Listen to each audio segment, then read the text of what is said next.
Hi guys, welcome back. If you hear any background noise, my boyfriend is on the phone. Um, but today I want to talk about learning to love myself.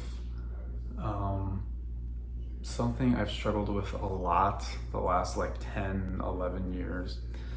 Um, it really started when I was like in junior high and I was bullied a little bit and I had really bad friends and I basically would let people walk all over me, and I was a people pleaser and I had no friends, and so I thought that if I was just super nice and let people say and do whatever they want to me, that I would make friends. So that didn't work. um, and yeah, I got really terrible confidence issues. And I think it also had to do with like my environment. My family was very religious and I was in the closet. I was a closeted gay boy. And I was taught to hide who I was and kind of force myself to be straight. I couldn't be gay. It was a sin, and that caused a lot of mental shit in my brain. And I think that was a big reason I hated myself. And I just remember before I came out, I remember sitting in my car crying, having like suicidal thoughts. I never did anything crazy, but like I definitely had like suicidal thoughts. Um, just it was so ingrained in my head that I couldn't be gay, that I hated myself so much. Um, and just recently I've started really trying to love myself. I always thought it was just as easy as telling yourself every day, like, love yourself. Like, I would set a reminder on my phone, like, love yourself. Um, and I didn't realize how important that was. And there's so many ways to do it. I started reading this book called Good Vibes, Good Life by Vex King. I would highly recommend it if anybody wants to look into self-help books or anything. That is a choice that I made, to read self-help books, because I really wanted my mental health to be the strongest it's ever been in 2021. And I think it is now.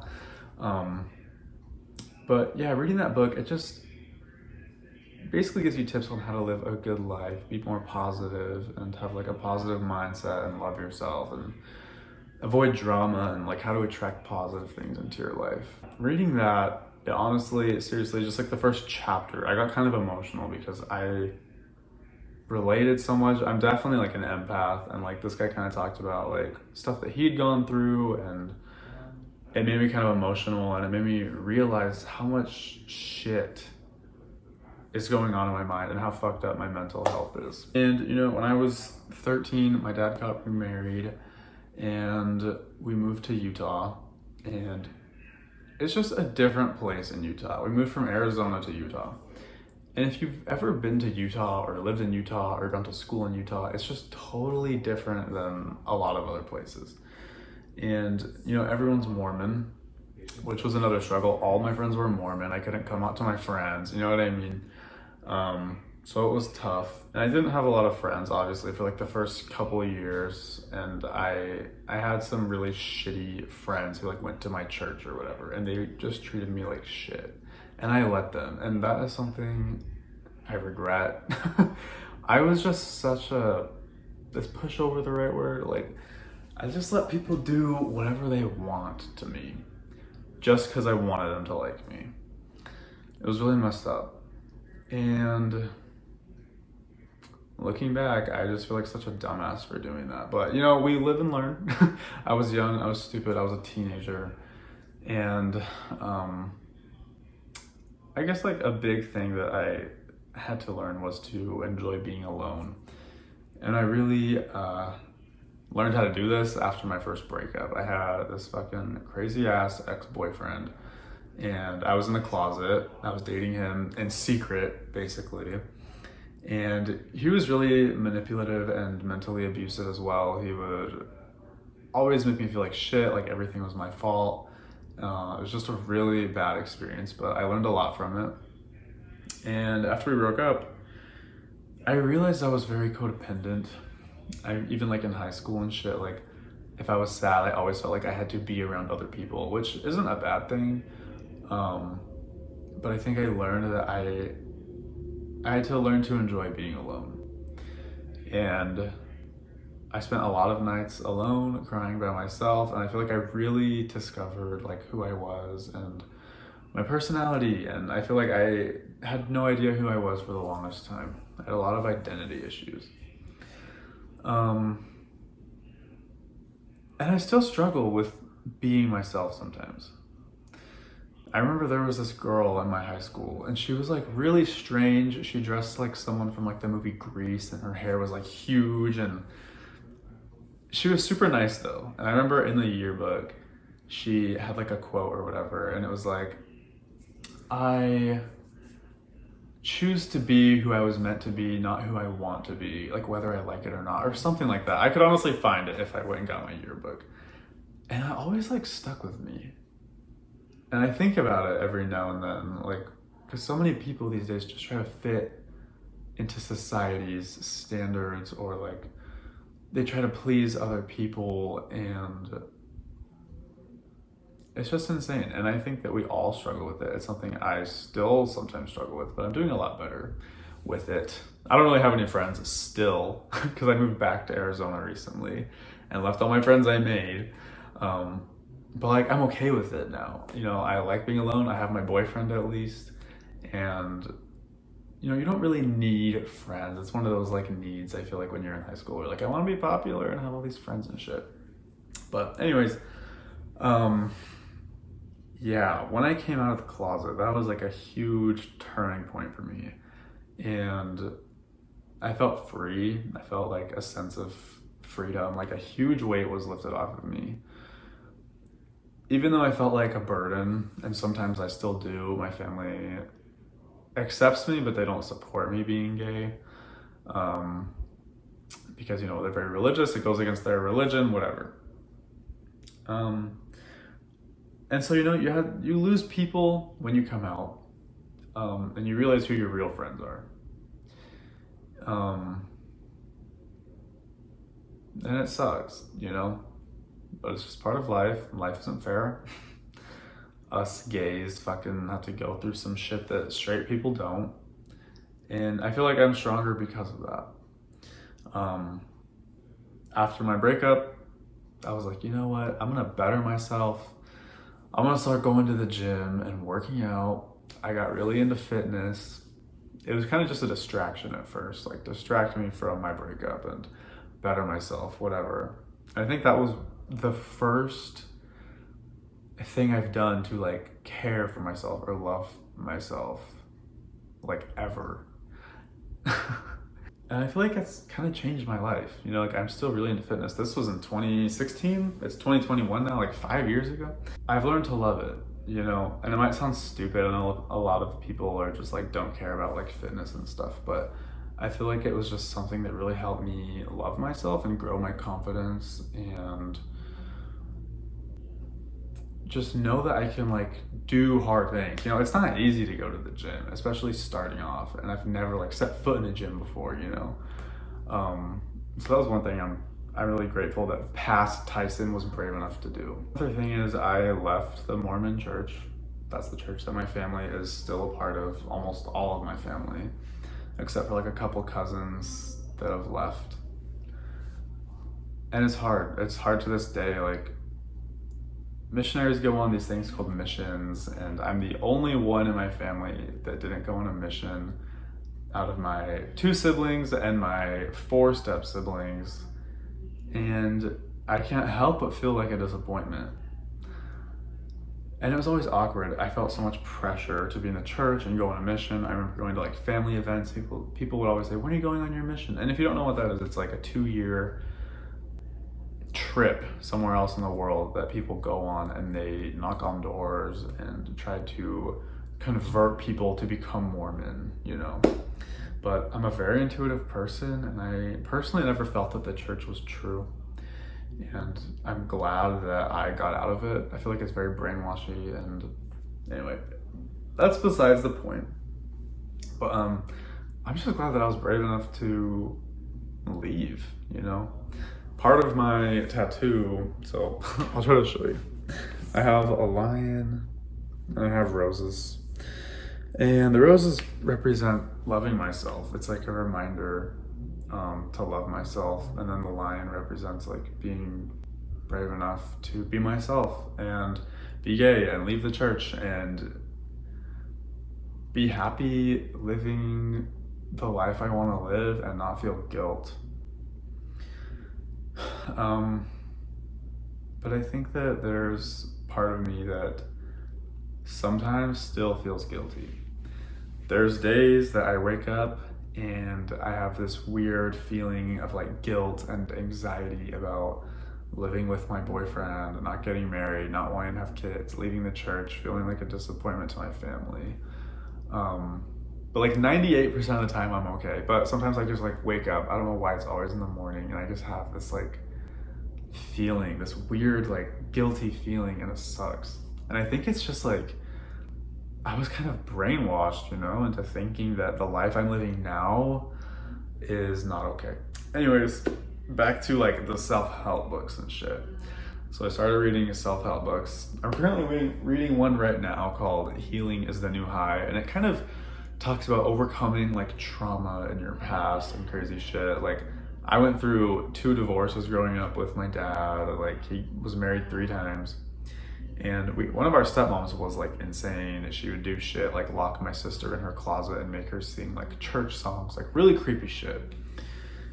And a lot of it has been like blocked out of my mind, but like, that shit kind of fucks with your head when you're a kid, and same with my siblings. Like I hope that their mental health is okay.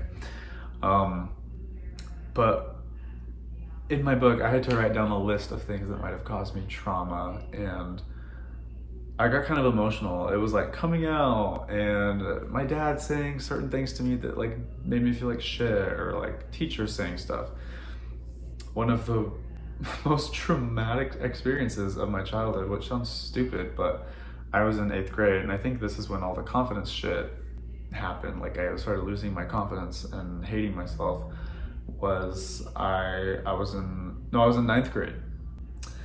And I gave a presentation on like Paris or some shit, and I wasn't ready. I was supposed to have like a poster made and like give a presentation about like Paris or whatever.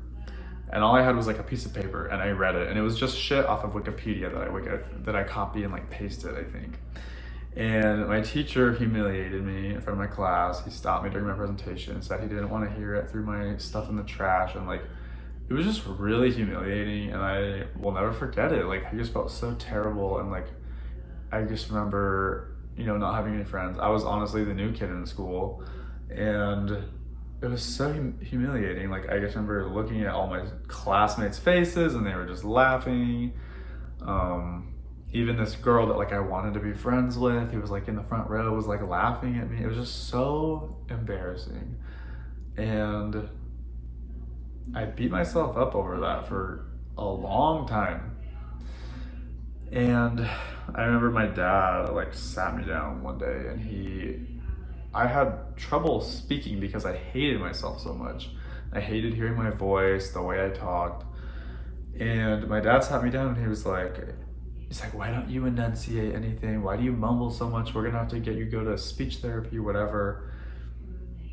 And like he came across as very like aggressive, and like I don't know, like he seemed upset about it, and that's not the approach you want to take with me. I'm very like, I like to be told like softly, and like I don't know. So I remember he had me tell him about that whole experience, and I was crying, and it was like this whole emotional release and whatever. But I never went to speech therapy. I did go to therapy for other things, but I don't know, there's just so many things, and I think subconsciously I have like trained myself to hate myself. So anyways, I'm reading self-help books, and it's really helping me. I would recommend it to anyone who has confidence issues or hates themselves. I also, the last few years, like, did you guys see that? What was that lighting? Did a plane just fucking fly over? But I really loved Shane Dawson. He was like my favorite YouTuber for so long. I would listen to his podcasts like every day at work. and he was hilarious, and his thing was kind of like making humor out of dark shit, or making humor out of hating himself because he had confidence issues like me, and I like related. And he kind of made me feel like it was okay to hate myself, and like I could make it like a funny thing or whatever, but that's really not healthy, you know? I think it's okay to accept that you do hate yourself if you do, because I definitely did. But you shouldn't like embrace it and like try to keep it there. You should be trying to get rid of it. I hated my job as well. I had a bad like environment. I worked with family. I think family and work should be separate. And yeah, I worked with my brother and my dad, and it was just weird, you know. I didn't enjoy it. I was a welder for 5 years, and I was able to get out thanks to my boyfriend and starting a YouTube channel. And so we moved from Utah to Arizona. Utah is very gloomy and depressing, like 8 months a year. It rains, it snows, it sucks. And so we moved back to Arizona, and I feel so much better here. I think environmental changes are very important when it comes to your mental health. If you're not at a job you like, or if you're not in a state or a city that you like, or the weather sucks, like get out, make a plan to get out. And I was so scared to come back here. I lived in Utah for 10 years. Like, how was I gonna come back to Arizona and be okay and make friends and shit, you know? Which I haven't really, but I have family here, and the weather is the biggest thing for me. Like, that affects me and my boyfriend so much. He has seasonal depression, and you know, I want to live a happy life. I want to be confident and love myself and stick up for myself, because I didn't do that for so long. I want to not let people make me feel stupid anymore. I don't want to work somewhere where I'm told what to do all the time, and I'm not doing that anymore, you know? So anyways, I feel a lot happier now. And just my goal in life, I feel like a lot of people's goals are to like be rich and get a hot wife and whatever, but those things have never been a goal of mine. Like, yeah, it's a goal of mine to be like financially stable, but my main goal is just to be like at peace, to just be happy. I chase happiness, I don't chase money. And maybe for some people money brings happiness, but not for me. But yeah, I just want to be happy and love myself, live a good life, and continuously work on my mental health. It's a process, it takes a long time. Your subconscious mind can be really fucked up, and I think mine was. So yeah, I'm a lot more educated on this type of stuff. I feel very like emotionally aware of myself now. So anyways, I guess I just wanted to talk about it, and maybe somebody else is struggling with this type of stuff, and maybe it could help them, you know? So anyways, would highly recommend self-help books. Another one I read was, what was it called? You're a Badass by Jen Sincero. But yeah, Good Vibes, Good Life is probably my top pick. So anyways, that's all. I hope you guys liked the video. Let me know if you guys have any confidence issues or struggle loving yourself. Also, don't hate on the Quicksilver, okay? I know that everybody wore like Quicksilver in like elementary school. I got this from Goodwill. Don't judge me, okay? That's all. Bye guys. Go subscribe to my ASMR channel, Tyson ASMR. That's my bigger YouTube channel. Check me out on Patreon, whatever. All right, bye guys. Love you.